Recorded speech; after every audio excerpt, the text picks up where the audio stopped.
আসসালামু আলাইকুম এভরিওয়ান। আজ আমি রান্না করেছি খুব মজাদার ইলিশ ভুনা।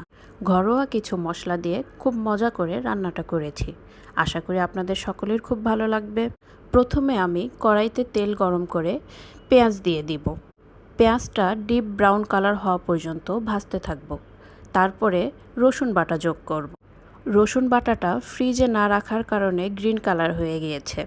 তারপর আমি এখানে অ্যাড করব স্বাদ মতো লবণ, 3 চা চামচ মরিচের গুঁড়ো আর হাফ চা চামচ হলুদ গুঁড়ো।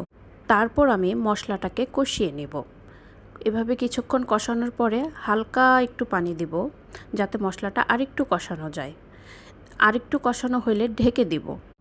তারপরে চারপাশে যখন তেলগুলো ভেসে উঠবে তখন ধীরে ধীরে মাছ যোগ করব।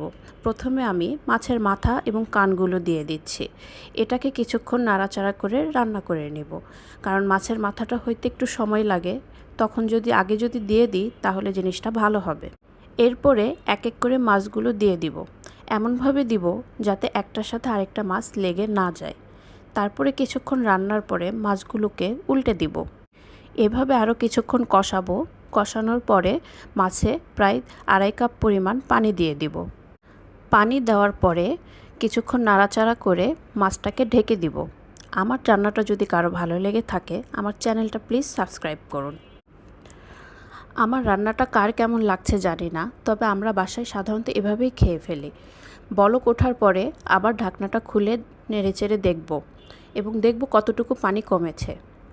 দেখেন কেমন সুন্দর বলক উঠছে এবং কালারটাও খুব সুন্দর আসছে।